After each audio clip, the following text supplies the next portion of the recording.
Hello and welcome to the Dazzling Chap, and in today's video we're finding out what happens when a cat uses up all their 9 lives and making the Hello Kitty Grim Reaper.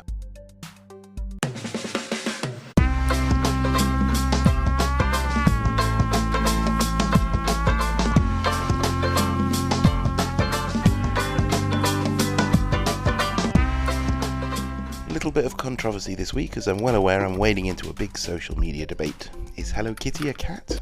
According to creator Sanrio, she's a cartoon character, a little girl, she is a friend, but she's not a cat. So, that's all of my carefully scripted cat jokes thrown out of the window then. Anyways, we start with a bit of armature wire glued to corkboard before kneading together some Greenstuff and bulking up bits of the armature to make the body. For a Grim Reaper we need to make a skeleton. Skeletons are super skinny, and in other breaking news, water apparently is wet, so I'm being careful only to apply the Greenstuff to places that will need some bulking up, the pelvis and rib cage, and then covering over with super Sculpey Firm. The arms don't matter so much, as we'll put a proper Grim Reaper death type shroud over her, and the Greenstuff helps the sculpt stick to the wire, so we put some on there too. And then we start to add the little bony details in the left foot, the hip bone, and the rib cage, and so on.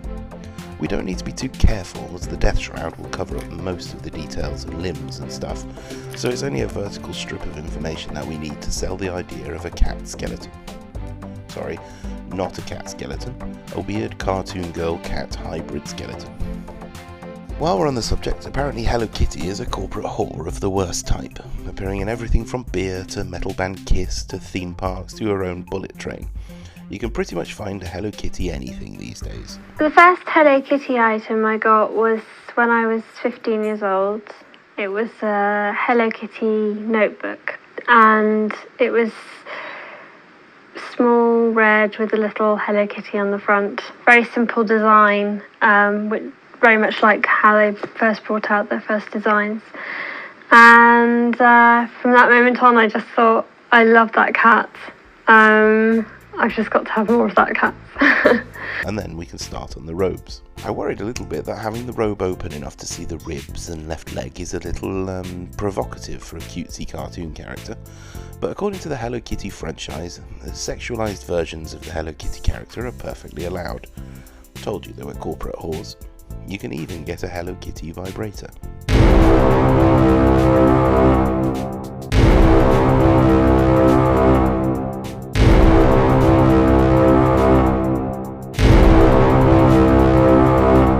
One quick cold shower and a brief therapy session later, and we can start to bulk up the rope some more.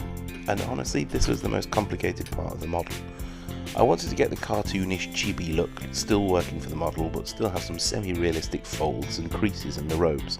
So I spent ages going back and forth on the model until it either looked good enough or I could just give up. Now we start to work on the head, which is bulked out with a little foil, and then I rub the Sculpey with my fat thumb to get it as super smooth and cartoon-like as possible. Then we draw in the wide-spaced drug addict eye holes and nose hole with a ball shaper tool and rubbery tip shaper as well. Famously, Hello Kitty doesn't have a mouth, but to sell the skull idea I stick a few teeth right there at the bottom of the moon face. Next we carve out and place a handle for the scythe and carve out some lines in that to give it some kind of woody texture finish, and then we can bake the blade before whittling it down to a sharp edge. I can recommend not dragging the scalpel blade towards your own fingers when you do this part, as it really hurts. Finally, with that done, we move on to a base. I started originally with a bit of stone floor effect, and I was thinking of a dark black and white scene of Death's Home, something from Terry Pratchett maybe, to counteract the cutesy cartoon tone of the kitty.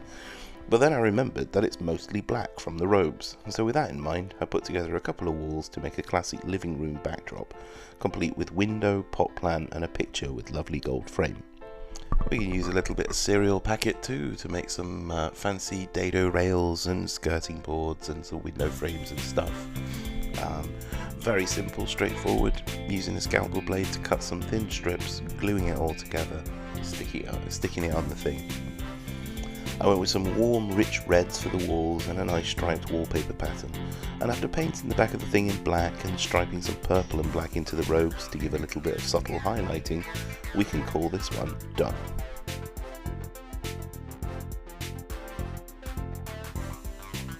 Thanks so much for watching, and if you like this sort of thing, then do let me know in the comments, click the likey button, maybe even subscribe. I'm always happy to hear suggestions of what to make next. In the meantime, I'll daub the last few finishing touches to this one, strangle my larynx with cheap bubblegum so I can do my best Japanese pop song impression.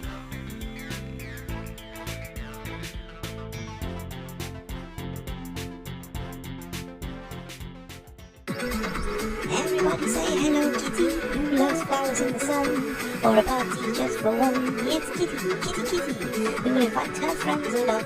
They can hear her play a song. It's Kitty, Kitty, Kitty, but now that Kitty's gone.